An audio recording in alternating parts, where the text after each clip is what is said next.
Bonjour à tous. Salut. Donc, je suis avec Elvire qui va vous parler un peu de son témoignage. Je commence? À toi. Ok. Je commence par quoi? Comment t'es venu à Christ? Qui es-tu déjà? Comment tu vivais avant et comment t'es venu à Christ? Bon, je m'appelle Elvire. Faut savoir une chose, c'est que avant de venir à Christ, je ne connaissais pas du tout Dieu. C'est-à-dire, j'avais pas de religion particulière. Enfin, je connaissais rien du tout, ni musulmane, ni chrétienne. J'allais pas à l'église. Il y avait rien. Il y avait rien. Dans notre famille, on n'a pas du tout été élevé là-dedans. Notre mère, elle nous a toujours dit, voilà, vous faites ce que vous voulez en grandissant, parce que elle-même n'est pas en fait dans tout ce qui est religion ou croyance. Donc voilà, il y a cette partie-là qui est importante à connaître quand même, parce que en gros, je suis partie de rien, de 0, 0, 0.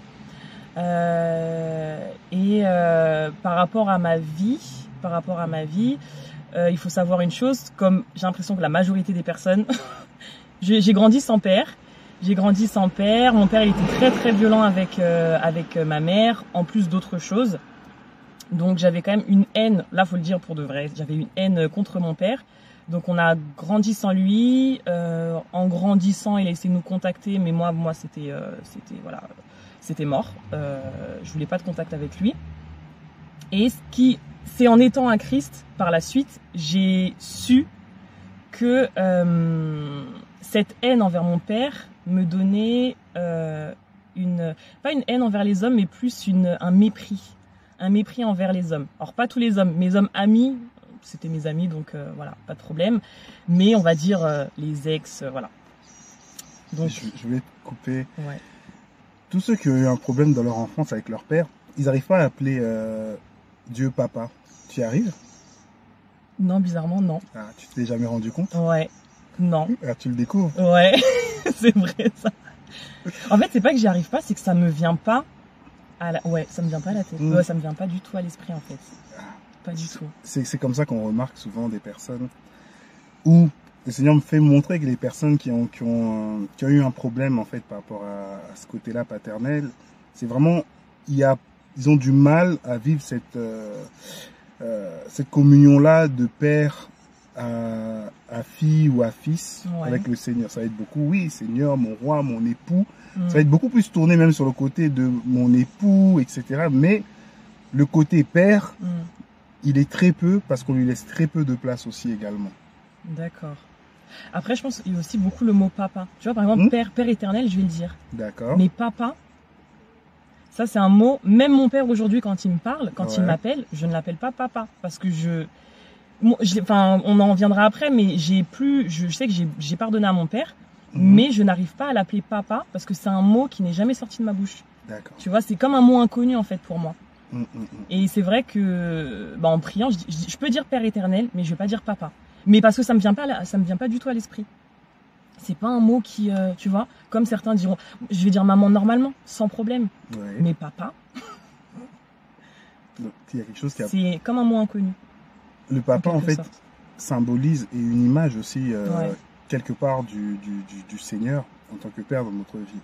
Et quand un papa a des carences ou a eu un défaut dans l'éducation qu'il pouvait nous donner, ça crée ça chez les personnes. C'est-à-dire qu'on a vraiment du mal, et souvent, l'autre côté, c'est quoi? C'est que il y a justement un problème d'autorité qui va être aussi là. C'est-à-dire que, comme tu pouvais le dire, après, bon, tu pourras le décliner après, mais l'autorité d'un homme, on va remettre en cause, il y a des choses qu'on ne va pas accepter, et ça a énormément de conséquences sur nous. Mais je te laisse continuer et on reviendra plus tard dessus. Ouais, parce que je pense que ça va reprendre ce que j'allais dire après. Donc du coup, il y a eu cette histoire de père, etc. Donc j'ai grandi avec cette haine, ce mépris pour les hommes et cette haine pour mon père. Et du coup, j'étais dans le monde, je faisais ma vie. Et en fait, le Seigneur, moi je l'ai pas cherché. J'ai rien demandé. J'ai vraiment rien demandé. Ça s'est fait vraiment doucement, mais vraiment très très doucement, petit à petit. Ça a commencé par quoi? Alors je crois la première fois que j'ai senti un truc bizarre, enfin en tout cas par rapport au Seigneur, j'étais chez des frères et sœurs avec Gracia, et en fait ils priaient, donc moi j'étais pas du tout dedans. Par respect ils priaient, donc je fermais les yeux, mais quand je fermais les yeux, je disais qu'est-ce qu'il raconte cela? Je dis mais qu'est-ce qu'il me raconte? En plus Gracia elle était en train de prier en langue. Je la regardais doucement de côté, je dis mais elle est possédée ou quoi? Parce qu'en fait je croyais, j'avais pas d'opinion sur l'existence de Dieu. Je disais pas qu'il existait pas, je disais pas qu'il existait. Mais tout ça, tout ce qui est délivrance et tout ça, je trouvais ça très bizarre. Et Gracia, c'est pas grave, on se comprend. Elle priait en langue et j'avais la tête baissée, je la regardais de côté, je dis mais elle est bizarre, qu'est-ce qui se passe? Et eux ils priaient. Bon bref, je pensais à mes vacances avec Gracia, on partait en Croatie. Donc ça s'est passé comme ça, ils priaient. Et il y a une des sœurs, je crois en plus à l'époque elle était jeune, je crois qu'elle avait 12-13 ans. En fait elle vient doucement, mais vraiment doucement à côté de mon oreille. Et en fait c'est le Seigneur qui parlait. Et aujourd'hui je sais que c'est le Seigneur, mais à ce moment-là en fait ça m'a donné des frissons. Elle m'a caressé le dos et elle m'a dit, dans l'oreille, elle m'a dit, si je me trompe pas, elle m'a dit Dieu t'aime. En gros tout ce que tu as vécu dans ta vie... avec mes mots, en gros, je vais te libérer de ça. Et en fait, ça m'a donné des frissons, mais vraiment que j'avais jamais ressenti avant. C'est monté d'un coup. Et en fait, quand elle m'a sorti ça dans mon oreille, mais tout doucement, tout le monde priait et elle m'a sorti ça dans l'oreille tout doucement. Et en fait, j'étais dans mes pensées, je dis c'est trop bizarre, parce qu'elle m'a dit des choses. En fait, elle m'a dit des choses par rapport à ma vie, par rapport à mon père, etc., etc. Des petites choses rapides, mais on se connaissait pas. On se connaissait vraiment pas du tout. C'était la première fois qu'on se rencontrait. Et je trouvais ça très bizarre, très bizarre. Et en fait, son frère qui était en train de prier debout, pendant que j'étais en train de réfléchir, il a dit exactement la même chose qu'elle m'a dit tout doucement dans l'oreille. Et là, je dis non, là, c'est bizarre. là, c'est chelou. Et du coup, en fait, ça m'a perturbée. C'est-à-dire qu'il continuait à prier, mais moi, j'étais en train de me dire, mais qu'est-ce qui s'est passé? Donc après, ils ont dit, Elvire, viens, on prie pour toi. Donc je me suis mise à genoux, ils priaient, et encore une fois, j'étais dans mes pensées, mais qu'est-ce qui se passe, tu vois? Donc ça s'est resté dans ma tête. On est parti en vacances avec une amie. Mais c'est resté dans ta tête. Est-ce que à ce moment-là, toi, tu as commencé à croire ou à ne pas croire? Parce qu'un sceptique dira, mais attends, oui, par le hasard ou scientifiquement ou potentiellement, il peut y avoir des choses comme ça. Le son qu'il y a. Oui, voilà, c'est ça. Donc, est-ce que toi, il y a quelque chose qui est né ou dans le langage chrétien, on dit une semence est rentrée dans ton cœur? Je pense qu'une semence est rentrée. Parce que justement, juste après, on est parti en vacances avec une amie. Et en fait, elle commençait à me parler, mais vraiment rapidement, c'était des petits mots par-ci par-là de Dieu, mais vraiment des petites choses par-ci par-là, surtout des témoignages. Oh, il s'est passé ça, il s'est passé ci. Et en fait, elle m'a dit, Elvire, aujourd'hui, je lui dis, mais tout ce que tu me disais, en fait, ça rentrait dans ma tête. Et elle a dit, mais ça se voyait pas. T'étais tellement stoïque, ton visage était tellement sans expression, tu répondais pas, tu posais pas de questions, que en fait, elle parlait dans le vent en fait. Et j'ai dit non, ce que tu me disais, ça rentrait dans ma tête et j'y pensais de temps en temps. Et même à un moment, des fois, je lisais en cachette. Pendant que j'étais en vacances, en fait, elle avait ramené un livre. Ça, c'est des arnaques. Les gens, ils aiment trop faire ça. On les appelle Nicodème. Ils viennent en cachette. Oui. Ils viennent la nuit, ils regardent, ils se cachent, ils posent des questions doucement. Ouais, c'est ça. J'ai déjà eu ça. J'ai déjà eu ça plein de fois, mais je te laisse continuer, ça m'a rappelé ça en fait. Ben, c'est vrai que je vous observais beaucoup. Enfin, quand je dis vous, c'est les chrétiens. C'est-à-dire qu'elle commençait à m'en parler. Donc je lisais les livres qu'elle avait, je les lisais un peu de temps en temps, etc. Je dis ok. Et en fait, je regardais, j'observais énormément pour savoir en fait si ce qui était dit, c'était la réalité par rapport aux chrétiens. Et en fait, c'est des petites semences qui rentraient, mais j'étais toujours dans le monde. J'y pensais pas, je rentrais pas chez moi en me disant oh là là, Seigneur, qui es-tu? Pas du tout, mais vraiment pas du tout. Quand on m'en parlait, ça me faisait quelque chose, mais après, quand j'étais plus avec la personne, j'y pensais plus du tout. Et du coup, le temps avance. Je me mets en couple du coup avec.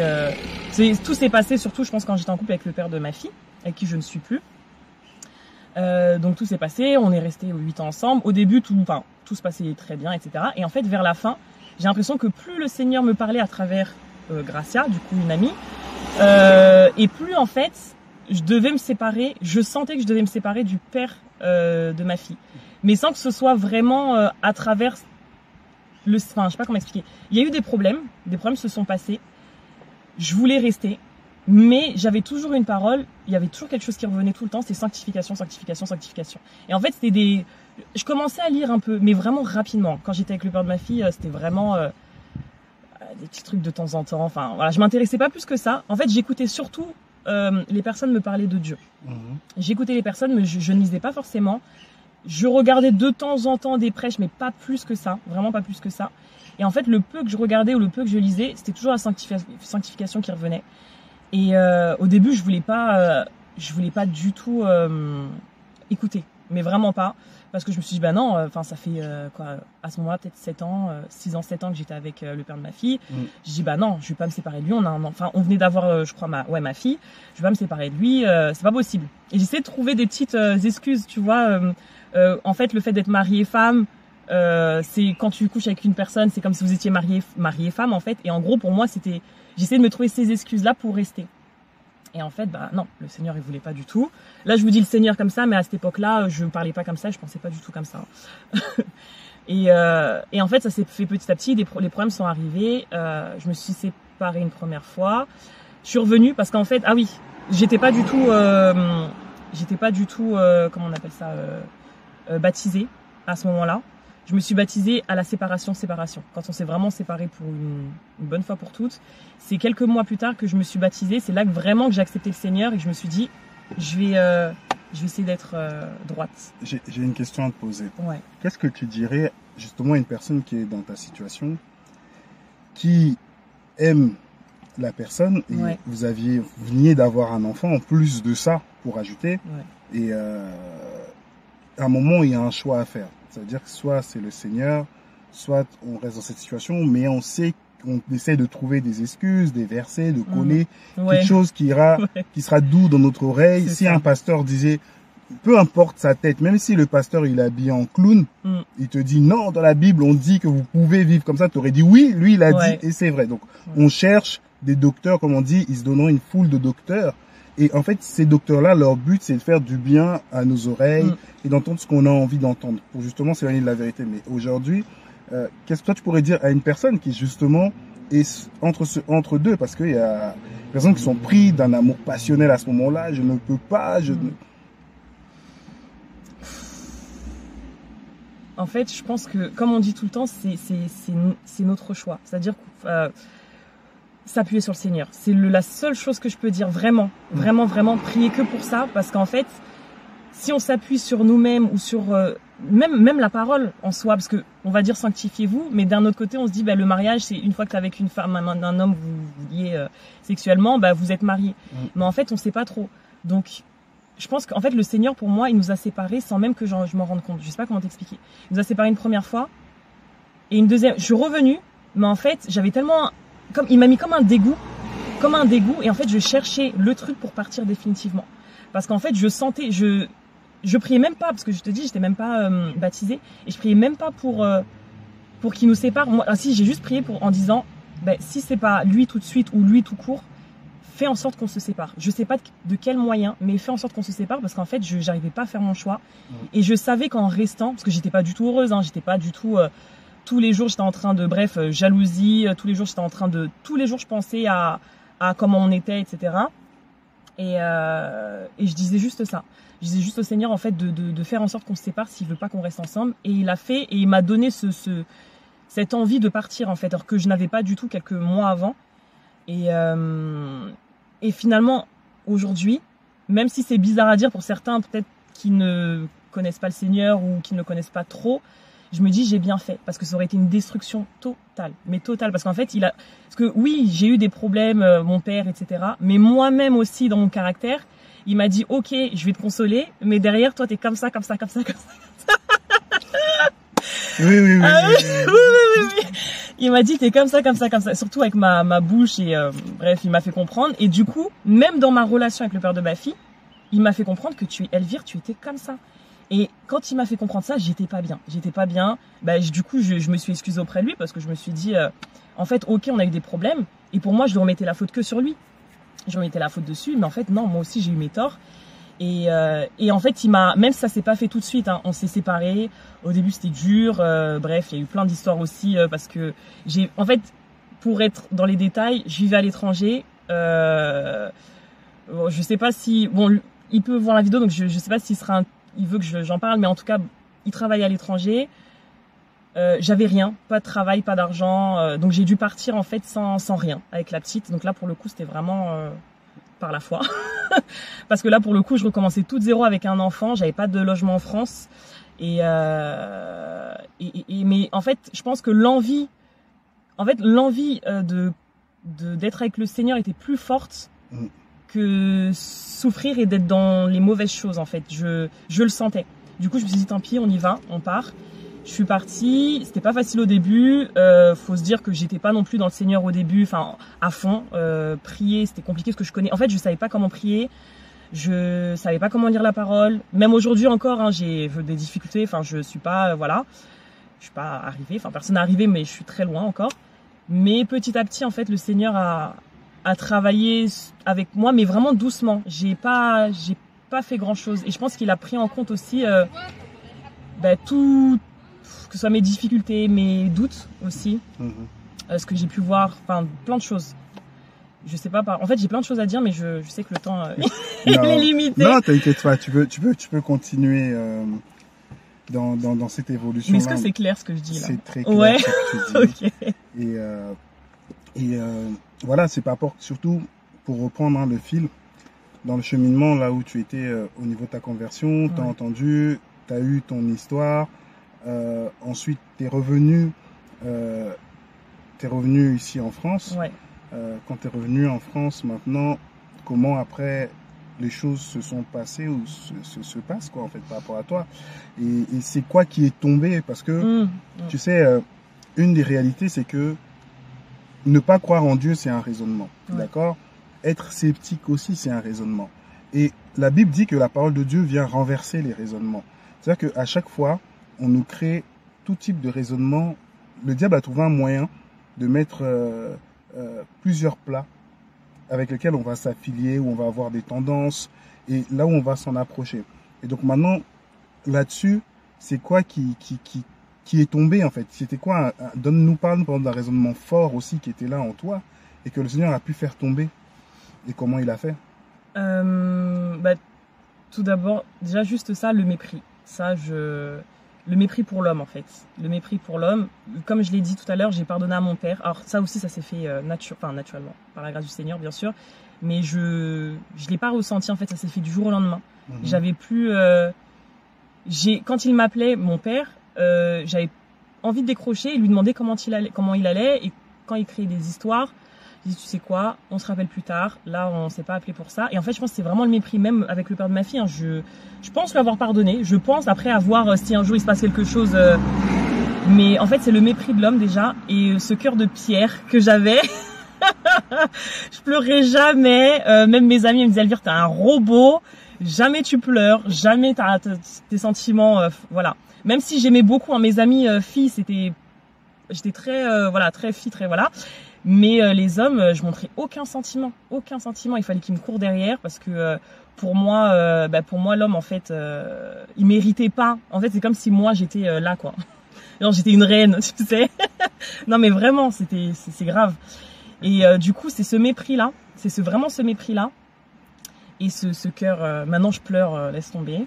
C'est le contraire. Ouais, c'est tout le contraire. Dès que le Seigneur il me touche, je suis en train de pleurer pour rien. Mais c'est plus voilà le cœur qui s'adoucit, vraiment beaucoup plus douce à ce niveau-là. Après, même avec le père de ma fille, hein, je sais qu'on se parle, on n'a pas de problème particulier. S'il y a des choses qui peuvent un peu piquer ou on peut se prendre la tête pour certaines choses, ça passe. Alors qu'avant, pendant une semaine, tu étais un meuble. C'est-à-dire que je vivais avec lui une semaine. C'est pas juste bouder, c'est tu étais un meuble, tu n'existais plus du tout à mes yeux. Je te regardais pas, je te calculais pas, je te répondais pas. Mais vraiment. Mais c'est horrible, hein. C'est vraiment horrible. Et donc du coup, c'est surtout ça qui est vraiment tombé à ce niveau-là. J'aime beaucoup ce dont tu parles et c'est très important. C'est très important. Il y a déjà eu une vidéo où j'en avais parlé, là où je parlais de la carapace. Ouais. Là où je parle de la carapace. Et l'être humain est constitué de manière à ce que tout ce qu'on va vivre on va créer une carapace toujours autour de nous. Donc, c'est-à-dire qu'il y en a, ça va être une carapace de l'abandon. Il y en a, ça va être carrément le mépris. Il y en a, ça va être l'orgueil. J'ai confiance en moi. On va toujours défendre quelque chose. Mais ce que finalement on va défendre, ça va cacher une blessure ou une fragilité. Mais quelque chose qui est super dur. Donc plus on monte la barre haute, plus ça montre aussi combien on est blessé. Et le problème, c'est que la blessure restant comme ça produit du pus. Et le pus, ça nous rend mauvais. Nous, on pense qu'on est quelqu'un de bien parce qu'on est obligé d'avoir ça. Mais quand on est face à la parole et face au Seigneur, le Seigneur, il est comme un miroir. Il nous regarde et on doit avoir une ressemblance à lui. Et tout ce qui ne va pas et qui ne lui ressemble pas, en fait, ce que ça fait, c'est que ça nous détruit nous, en fait. Et donc, il est dans une phase là où finalement, ça doit tomber pour lui ressembler, ça doit tomber pour lui ressembler. Et tu vas te rendre compte, et ça, c'est vraiment l'appel aussi que je fais aux pères, c'est que les papas, ils ont un rôle tellement majeur dans la vie de leur enfant qu'ils ne se rendent pas compte de la destruction que ça peut produire. Même si ça, on voit que c'est rien, mais tu vas te rendre compte que comment tu t'es blindé, comment tu t'es mis, tout ce que tu as fait, tu as mis en place, en fait, tu vas te rendre compte que c'était justement, c'était dû justement à l'attitude, aux décisions, aux choix de ton père, de tes parents, et ça a créé ça chez toi justement, pour te protéger. Parce que je vaux quelque chose, parce que finalement, mon père ne m'a pas abandonné, moi je vaux plus que ça en fait. Je suis pas au niveau de l'abandon, je suis pas au niveau des choses comme ça, je me mets là, mais comme ça je vais pas, comment dire ça, je vais pas couler en fait avec ça. C'est ça. Et il y en a, ils agissent dans un mouvement contraire, ils se donnent à tout le monde en se disant je vaux rien, je me détruis, voilà, tout le monde prenez-moi parce que finalement je suis blessé, qui pourra m'accepter, qui pourra me prendre. Mais le Seigneur il vient une nouvelle fois renverser les raisonnements et t'installer comme toi tu es. C'est-à-dire que celle qui pleure souvent, là, qui dit dans sa chambre les larmes, tout ça, les crottes de nez, c'est plus toi, dans ta vraie fragilité, dans ta vraie sensibilité, que le robot qui était là, qui se voyait au-dessus, ce n'était que de l'effet, c'était que de l'orgueil. Et même quand tu étais comme ça, tu étais blessé, mais tu devais toujours mettre cette distance avec les gens, ce truc-là. Et vraiment, moi, je bénis le Seigneur pour ta vie par rapport à ça. Parce que c'est du chemin et il n'a pas terminé. Il n'a pas terminé. Après, il faut pas oublier une chose. On ne nous demande pas d'être des sans caractère. Il ne nous demande pas d'être des personnes seulement fragiles qui pleuront. C'est pas ça. C'est que de ce que tu as, il a mis une force en fait en toi. Et cette force-là, lui, il la travaille. C'est-à-dire qu'il va d'abord de l'autre côté, il casse tout ce que toi tu avais construit, selon toi. Quand tu avais fait une cabane, il casse cette cabane-là, et lui, il reconstruit et il te donne un caractère, mais selon lui. C'est-à-dire que maintenant, la force que tu vas avoir, ça ne sera plus la même parce que tu ne vas pas te reposer sur une blessure, mais tu vas te reposer sur lui. Donc, c'est là la différence. Tu avais construit avant sur toi-même, sur tes blessures, et là, la construction, elle est sur le Seigneur. Et là, quand ça va monter, ça va faire un édifice bien ordonné, et qui ne va pas produire à la fin quelque chose de mauvais, mais ça va produire que des bonnes choses en fait pour ta vie. Et c'est vraiment une belle chose quoi. Est-ce que tu as des choses à nous rajouter par rapport à tout ça? Ouais, parce que tu as dit un truc tout à l'heure, c'est justement par rapport à avant. Tu vois, tu es blessé au fond, même si je le montrais pas. Moi, je savais comment j'étais. J'ai un truc, j'ai toujours eu tendance à faire, c'est m'auto-analyser. Et je le savais. Que ce que je faisais, c'était une carapace. Et en fait, dans ma chambre, ne serait-ce que avec mon père, je pleurais. Mais vraiment, la nuit, des fois, je pleurais. Pourquoi il a fait ça? Pourquoi il a fait ci? Même le père de ma fille, tu vois. Et en fait, j'étais pas du tout sereine. C'est-à-dire que même si j'étais dehors, je rigolais avec mes amis, je sortais, etc. Rester chez moi sans son, toute seule, c'était impossible. Mais quand je dis impossible, impossible. Il fallait toujours que quelque chose occupe mes pensées. Sinon, en fait, je pensais qu'à ça. Et c'est-à-dire que j'étais pas du tout sereine, mais tous les jours. Et aujourd'hui, c'est vrai que je m'en suis rendu compte pendant le confinement. Pendant le confinement, je me suis rendu compte, je regarde plus trop la télé, là il y avait rien à faire, et en fait je me suis dit, mais je suis bien. Là en fait, dans le calme, bon, il y avait ma fille, mais bon, voilà, elle dort des fois. Dans le calme, sans télé, sans musique, en fait j'étais bien. Alors qu'avant, c'était impossible pour moi d'être comme ça, mais vraiment impossible. Je sortais tout le temps. Le dimanche, je me reposais, mais même le dimanche, télé en fond, en fond sonore. Oui. En fond sonore, de la musique tout le temps, parce qu'en fait j'étais pas bien, j'étais vraiment pas sereine. J'étais toujours en train de repenser, ressasser tout le temps, ce que l'on m'a fait, et en fait et après ta haine en fait se nourrit de toutes tes pensées, tout le temps, tous les jours. Et du coup tu restes comme ça en fait. Vraiment je restais comme dans ce truc de j'ai la haine, il m'a fait ça, il s'est passé ci, il s'est passé ça, moi je suis la gentille, tu vois. Donc mais en tout cas je pense qu'il faut vraiment compter.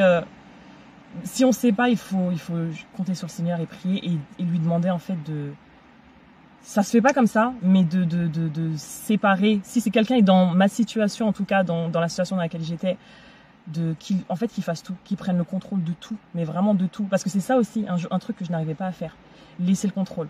Ça, j'y arrivais pas. Même au Seigneur, j'y arrivais pas. Et justement, je pense qu'il m'a mis dans cette situation pour me dire, Elvire, là, t'as pas le choix en fait. T'as pas le choix. Là, c'est moi ou rien. Donc tout ça, ça me fait remonter une question. Plus tard, j'y pense. J'ai partagé il y a pas longtemps avec des frères, justement, et tu verras le lien aussi. Ça m'emmène même plus loin dans ma pensée. Tu peux nous donner tes origines? Congo française. Congo-Brazza française. Ok. Donc maintenant, de ces deux origines, ton père, lui, il est de quelle origine? Congolais. Ok.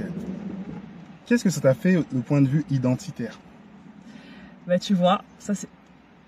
pour moi, ça m'a rien fait. Je me sens aussi bien congolaise que française. C'est bizarre, hein? Mais en grandissant, toute cette période-là, quand tu lui en voulais, ouais. Tu te considérais comment? Métisse. Non, pour de vrai, métisse. D'accord. C'est-à-dire que quand j'étais... En fait, ça c'est une question qui revient tout le temps. D'ailleurs, depuis toujours, hein, les métis, on sait pas trop qui on est. Ouais. Mais depuis toujours, par contre, que ce soit aussi bien côté congolais ou africain que côté français, je me sens bien dans les deux. Là, pour le coup, je me sens métisse. C'est-à-dire que si le côté congolais me dit non, t'es noir, je dis non, j'ai aussi mon côté français. Et côté français, oh non, t'es pas vraiment noir parce que t'as pas vraiment vécu avec ton père et tout. Si je ressemble, tu vois, c'est vraiment les deux. Après, la vie a fait que je suis entourée que de Congolais, mais pour le coup, j'ai pas cherché, tu vois. Mais est-ce que ça n'a pas créé quelque chose en toi Ah si. Ouais. Les hommes congolais, hein, j'ai dit c'est mort, je serai jamais qu'un Congolais. Si, ça se truc. Et finalement, le père de ma fille, c'est un Congolais. Ah, retour aux sources. Ouais, retour aux sources. Mais ouais, j'avais dit jamais. Non, si c'est vrai. Juste pour ça, jamais de Congolais. Je me marierai pas avec un Congolais. Et voilà. D'accord. Donc ça a créé. Si ouais, de ce côté-là, ouais. Souvent, quand on est là, on va affilier justement ce qu'on vit. Ouais. L'identité en fait de la personne qu'on déteste ou qu'on a en haine ou en grippe, ça va nous rejoindre partout en fait finalement. C'est là qu'on se rend compte que ne pas pardonner, en fait, que le pardon libère, parce qu'en fait on est dans une prison. Ouais. Sauf que dans cette prison là, finalement, les choses, il y aura sa ressemblance à la personne. C'est comme ces femmes là qui vont venir en disant j'étais avec un mari qui était alcoolique, d'accord, qui était violent. Mais vu que le pardon n'a pas été lâché, le prochain il sera aussi violent ou alcoolique, ainsi de suite. C'est vrai. Parce que justement, il n'y a pas eu en fait cette liberté-là quant à ça. Et quand on va choisir la personne, elle aura quasiment des traits, des ressemblances à cette personne-là comment dire ça? Qu'on rejetait. Absence, etc. Ce truc-là, un peu, on va stéréotyper ça. C'est-à-dire que est-ce que, je sais pas, par rapport à ton ex, est-ce qu'il y avait des conflits par rapport à la place, par rapport à l'autorité, par rapport à la dictate, par rapport il était un peu dictateur? Justement, c'était plus... Il y a un truc qu'il m'a dit une fois.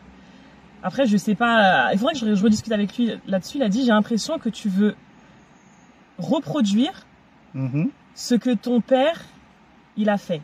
C'est-à-dire que lui, c'était tout l'inverse. Je triais beaucoup, hein. J'étais très exigeante un peu trop exigeante peut-être sur justement le type d'homme que, on va dire, je voulais. Et lui, c'était tout l'inverse de mon père, c'est-à-dire très attentionné, voilà, tout ce que je voulais en soi. Mais c'est moi, dans ma façon d'être, un jour il m'a dit ça, c'est comme si je voulais reproduire, en fait, un abandon. C'est-à-dire que j'ai la petite, bon après, il a fait des trucs aussi, tu vois, mais j'ai la petite, Et en fait, je fais en sorte que je garde la petite et je parte. Tu vois, que je parte ailleurs. Moi, je disais non. Pour moi, non. Parce qu'en fait, il y a eu les problèmes qu'on avait ensemble. Et en même temps, peut-être qu'il a raison finalement, tu vois. Mais en même temps, on n'était pas mariés. Donc, j'allais pas rester alors que le Seigneur me disait de partir. Je sais pas si tu vois ce que je veux dire. C'est très compliqué. Je vois. Mais dans le caractère, c'était pas du tout mon père. Maintenant, quant à ça, c'était moi l'autorité. C'était toi l'autorité. Ouais, presque l'autoritaire, trop autoritaire. De toute façon, comme tu étais contre les hommes. Maintenant, par rapport à ça, là où je veux t'emmener, c'est vis-à-vis du Seigneur maintenant. Ouais. D'accord? Vis-à-vis du Seigneur, est-ce qu'il y a eu justement ce transfert-là? C'est-à-dire que il y a le côté de l'abandon du Seigneur, la peur qu'il abandonne. Seigneur, pourquoi tu me parles plus? Ça fait telle semaine. En fait, tu es insécurisé. Et si tu ne contrôles pas, entre parenthèses, ton intimité, ta communion avec le Seigneur en obtenant ce que toi tu veux, finalement, tu es insécurisé. Tu dis, mais Seigneur, regarde, peut-être que je fais ça. Et tu es comme tout le monde, en fait, finalement, tu n'agis pas comme ça. Est-ce qu'il n'y a pas quelque chose comme ça qui se joue? Ah, si, complètement. Ben oui, l'abandon. Ça, c'est... Ouais. En gros, quand j'ai pas de réponse ou... Tu sais, je sens rien de spécial, j'ai l'impression que c'est bon, il est parti. Et en fait, je dois galérer pour avoir tu vois, un petit truc de sa part. C'est vraiment l'impression que j'ai. Je sais que c'est pas ça, mais il y a des moments où ça va. Je me dis, non, je sais, Elvire, c'est pas comme ça en fait. Le Seigneur, il attend aussi qu'il y ait cette intimité pour être là. Il est pas non plus toujours là tout le temps. Il veut voir comment tu es justement quand il te répond pas. Mais il y a des moments où ça revient. Il y a des moments où je me dis, mais mince, qu'est-ce que j'ai fait de mal, tu vois? Une nouvelle fois, il veut voir comment tu es quand il n'est pas là. Ouais. C'est-à-dire que toi, tu pars du postulat là où il n'est pas là. Ouais, c'est ça. Ouais. Donc, quelque part, oui, tu rejoues encore la même chose. Lui, tu n'as jamais dit qu'il ne sera pas là. C'est vrai. Sa parole fixe une loi carrément en disant, il sera toujours là. Ouais. D'accord? Et l'autre chose, c'est que c'est pas forcément qu'il ne veut pas voir. Mais parfois, il va te répondre, mais pas de la manière dont toi tu l'attends. Ouais. Puisque finalement, c'est toi qui veux toujours fixer les règles du jeu. Et ce n'est pas lui. Or, qu'il t'apprend justement dans le contrôle. Je te mets une nuance entre deux choses. Cette nuance, elle est très importante. Il y a des personnes, quand ils vont prier, ils vont dire, Seigneur, ils vont crier même, guide-moi, conduis-moi, vraiment guide-moi, conduis-moi, je me laisse faire, je m'abandonne. D'accord? Ils transpirent même en disant ça. Après, d'autres, ils vont arriver, ils vont prier, ils vont dire, Seigneur, parle-moi. Parle-moi, je t'écoute. Dis-moi quelque chose. Maintenant, celui qui va demander de le guider et celui qui va demander de le parler, l'action du Seigneur, elle sera pareille ou différente? Elle sera différente. Ouais. Ouais, parce qu'il il fait les choses de différentes manières. Quand tu conduis la voiture, est-ce que tu parles à la voiture ou tu la guides? Je la guide. Est-ce que la voiture elle a son mot à dire? Non. Quand tu vas prier, tu vas dire Seigneur, guide-moi. Est-ce qu'il est obligé de te parler? Non, c'est vrai. Ouais, mais non, ouais, c'est vrai. Donc, la plupart du temps, quand le Seigneur il va nous répondre ou agir, c'est aussi selon nos demandes. On lui demande Seigneur, guide-moi, conduis-moi. Mais on n'a pas dit parle-moi. Donc quand le Seigneur il va prendre les choses en main, il va te conduire. Comme tu ne l'entends plus, tu vas dire mais Seigneur, tu n'es plus là. Tu m'as abandonné, tu m'as laissé tomber. Non, je suis en train de te conduire. Donc le lien de confiance que vous avez fait que peu importe où tu iras, comment tu iras, c'est lui en fait qui tient les choses. Mais si tu dis parle-moi, c'est une autre manière de prier. Et c'est-à-dire que lui maintenant, il te donnera les directives. Va à gauche, ça c'est bon, ça c'est pas bon. Des fois, il y a des temps où il te parle, il y a des temps où il te guide. Là où et il y a des temps où il te conduit. Je te mets vraiment ces nuances-là. Ouais. Quand on va parler de conduire, c'est-à-dire qu'il y a une action qui est mise. Quand il va te guider, il y a un conseil qui peut être émis ou une poussée qui peut se faire en disant reste calme, reste à mes pieds. Mais sauf que rester au pied du Seigneur, c'est lui qui t'a guidé là. Parce que souvent il y en a qui vont dire oui mais je reste Seigneur, mais qu'est-ce que je fais? J'ai besoin de... Non, reste à mes pieds. Je te guide de cette manière-là en fait. Mais nous, on a toujours un besoin de reprendre le contrôle. Donc, ça veut dire qu'il faut que toi, aujourd'hui, tu réussisses, et je dis bien tu réussisses, à accepter que Dieu ne t'abandonnera jamais. Oui, ouais.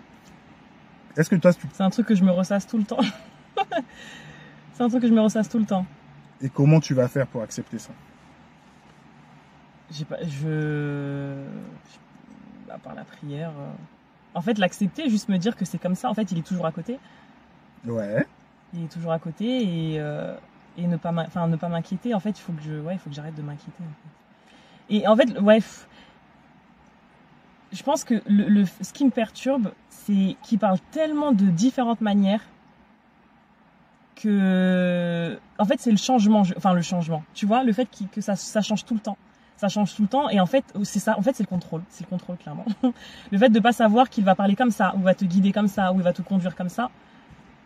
En fait il faut aller à l'aveugle. En fait c'est ça. Est-ce que tu sais, par exemple là on sent un peu la brise d'air. Tu sais que des fois il m'a déjà appris, des fois dans la brise d'air, à savoir aussi reconnaître sa voix. Ah ouais. C'est biblique ce que je te dis. Un jour il y avait Élie qui arrivait dans une caverne. Cette caverne, il y a eu le vent, la tempête, tremblement de terre. Il y a eu des murmures doux dans une brise d'air. C'est-à-dire que quand on ne met pas justement ce cloisonnement-là quant à comment Dieu va nous parler, il nous parle partout. On dit la nature ne vous enseigne-t-elle pas? C'est-à-dire qu'il nous parle au travers de tout. Des fois, je vais lire un mot devant moi, même si c'est une publicité, j'arrive à entendre sa voix. Mais c'est pas tout le temps, hein. C'est pas tous les matins, je suis pas arrivé au ciel. Des fois aussi, j'ai ce qu'on appelle des filtres. Et tout à l'heure, tu me parlais d'une chose, tu me parlais de l'inquiétude. Et la seringue de ce monde, c'est nous injecter des inquiétudes et surtout de la peur.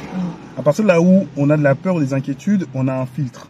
Et ce filtre-là, il nous empêche justement de recevoir la parole du Seigneur ou ce qu'il nous dit ou son conseil.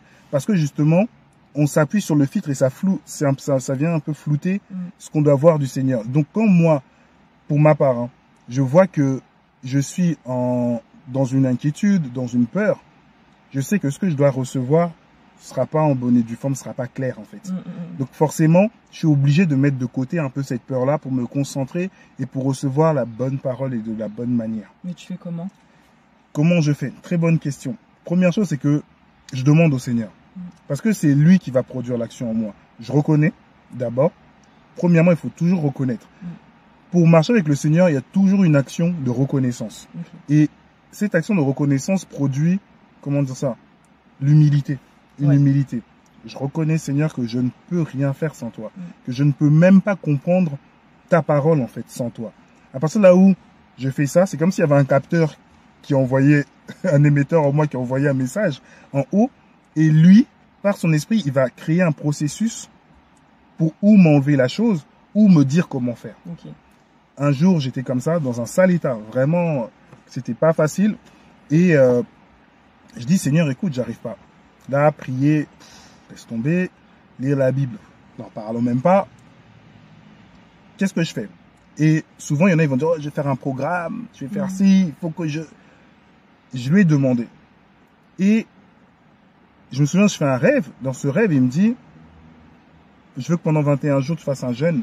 Parce que là, il y a un esprit qui vient sur toi et qui vient t'alourdir. Mais pour le vaincre, il faut que pendant 21 jours, tu puisses faire un jeûne. J'ai dit, ok. Et c'est pas la première fois qu'il me fait ça. Une autre fois aussi, bon, je veux pas te faire peur, hein, mais c'était comme ça un dimanche. Je me souviens, le dimanche, j'ai jeûné et tout. Et je rentre. Je me dis, bon, je prends un petit truc. J'avais pas très faim, en fait. Je prends un petit truc, je me dis, bon, de toute façon, demain, je mangerai, et voilà. Je dors, je suis dans un bus, et dans le bus, on me dit, pendant 4 jours, là, tu bois pas et tu manges pas. Quand je descends du bus, je fais quoi? Une personne? Dans le bus, oui, oui, okay. On me le dit. On me dit ça 4 jours. J'ai dit, 4 quoi? 4 jours. Je me réveille le lundi matin, je dis, comme 4 jours aussi, j'ai pas bu hier. Si je savais, j'aurais bu, je sais pas, j'aurais fait quelque chose. Quand je suis parti, j'ai juste dit, Seigneur, écoute, tu m'as dit, sur ta parole, je vais obéir. Et ça fait que le dimanche, comme le dimanche, j'avais très peu mangé, c'est presque comme si c'était 5 jours, quoi. Ouais. Mais sauf que les autres jours, c'était à sec, donc sans boire ni manger. J'ai dit, j'avais déjà fait 3, mais 4, j'ai dit là, vraiment, c'est dur. Donc, j'ai prié, j'ai dit, écoute, Seigneur, moi, je suis pas capable de faire ça pendant 4 jours, mais toi, t'en es capable en moi. Mets en moi la capacité, mets en moi la force et la détermination. C'est tout ce que j'ai demandé au Seigneur. Et franchement, je pense que je suis parti le dimanche, il n'y a que le mercredi soir, parce que je sentais que mes membres ils s'atrophiaient, je sais pas, c'était dur. J'ai pris juste un thé et il m'avait autorisé, je lui avais demandé le mercredi soir. Et après le jeudi, c'est reparti. Jusqu'au jeudi, j'ai pu remanger et tout, etc. Mais je pensais pas que j'allais rester 4 jours à sec. Parce que c'était quelque chose que je ne connaissais pas. Mais c'était... Surtout boire, quoi. Surtout boire aussi. Et en plus, j'allais travailler et tout ça. Et c'était vraiment le Seigneur qui me l'avait demandé. C'était lui qui me l'avait demandé. J'ai pas demandé plus d'explications que ça. Il m'a demandé de faire comme ça. Moi, j'ai obéi. Mais c'est à lui qu'il faut demander les choses, justement. Quand tu vois que tu as un problème, quand tu vois que il y a toujours quelque chose qui subsiste, même entre toi et lui, justement, dans ce lien-là paternel qu'il peut avoir envers nous, c'est lui qui va corriger ça en nous. C'est pas nous. Nous, on n'emmène pas la correction parce qu'on ne sait pas de quelle manière corriger les choses. Mais comme David, il dit, enseigne-moi tes voies. Et, ou bien, comme Moïse aussi, il dit, si j'ai trouvé grâce à tes yeux, montre-moi, en fait, fais-moi grâce que je puisse voir, en fait, tes voies. C'est-à-dire qu'en fait, à chaque fois, il faut toujours remettre la chose au Seigneur, que lui puisse ou nous donner la méthode pour faire la chose, ou qu'il puisse toujours faire la chose en nous, produire la chose en nous, en fait. Mais il n'y a rien qui vient de nous. Donc, c'est vraiment le conseil quant à ça. Et pour toi aussi, par rapport à ça, je pense que des personnes qui ont eu cette souffrance comme toi, le Seigneur, il s'installe énormément comme étant un père dans leur vie. Et il veut justement être l'autorité. Pas toi, tu seras l'autorité. Être l'autorité pour briser ça. Et le dernier point, c'est que souvent, ceux qui ont souffert comme ça, tu vas te rendre compte qu'ils créent une forme de féminisme en elles. Donc, si tu parles aux féministes, la plupart, il y a toujours qui vont défendre, qui vont pas accepter. Tu sais, il y a des versets qui font mal dans la Bible. Si on dit femmes, soyez soumises. Que le mari est le chef. Ah, il y a des sœurs, ça leur brise le cœur. C'est des flèches qu'on envoie. Non, je peux pas. Pourquoi? C'est quoi la place de la femme? Qui on est? C'est quoi notre rôle finalement? Et ça montre justement qu'il y a une blessure par rapport à ça, en fait. C'est-à-dire que le Seigneur, il ne pense pas comme nous. Quand il va te dire que tu es soumise, que tu dois être comme ça, dans telle chose, nous, on va le prendre du côté là où je suis l'esclave d'eux. Donc, ça veut dire qu'il me donne l'ordre, il me dicte l'ordre et je dois faire. Or, que dans le royaume du Seigneur, c'est comment? C'est que quand on place une personne en haut de toi, cette personne doit être un modèle pour toi. C'est-à-dire qu'en fait, le mari est chef pour être l'exemple. C'est-à-dire que tu sais pas faire la vaisselle chez toi, c'est le mari qui doit te montrer. C'est ça, en fait, en gros. C'est-à-dire que Christ, en étant chef, c'est lui qui a montré comment on mourait. Comment on souffrait. Donc, c'est pas du tout la même valeur. Et quand on voit l'autorité, c'est pas du tout dans le même sens de l'autorité. On dit, celui qui doit être le plus grand soit le plus petit. C'est dans cette valeur-là qu'il faut voir les choses, en fait, de, justement, l'autorité. L'autorité est un exemple. Si on va au ciel, c'est Moïse, Abraham, David qui vont te servir le thé. C'est eux qui te montrent, justement, que c'est eux qui sont les plus grands en étant les plus petits dans l'action. Et la chose, elle est là. Et c'est ça que le Seigneur, il vient te montrer ça, justement, pour que cette humilité-là te gagne aussi en termes d'exemple. Est-ce que tu as un mot de la fin? Parce que... On arrive à quand? Ben écoute, franchement, vraiment s'appuyer sur le Seigneur. Parce que comme j'ai dit, je pars de zéro. Donc, et il a fait tellement de choses, il a tellement travaillé, il a tellement enlevé de choses en moi. Et sans même que je m'en rende compte, en fait, il m'a guidée, hein, clairement. Sans même que je m'en rende compte parce que j'ai été ingrate, hein, et c'est en fait en réfléchissant, je me dis mais en fait Elvire, l'ingratitude que tu as eue et juste se laisser guider par le Seigneur, mais vraiment. Et si quelqu'un est dans la même situation dans laquelle j'étais, le laisser au contrôle, vraiment le laisser au contrôle. C'est dur, hein, vraiment c'est dur, c'est trop dur parce qu'on se dit mais qu'est-ce qui va nous arriver, on va aller où, on fera quoi, comment, mais il met toujours des personnes sur le chemin qui font que ça va. S'il vous aime, il vous laissera pas aller vivre dehors avec vos enfants. Enfin voilà, il vous aimera de toute façon, il vous aime. mais ouais, le laisser au contrôle et lui faire confiance, vraiment. Amen. Ben merci. Bah écoute, je t'en prie. Et je vous dis à la prochaine. À bientôt.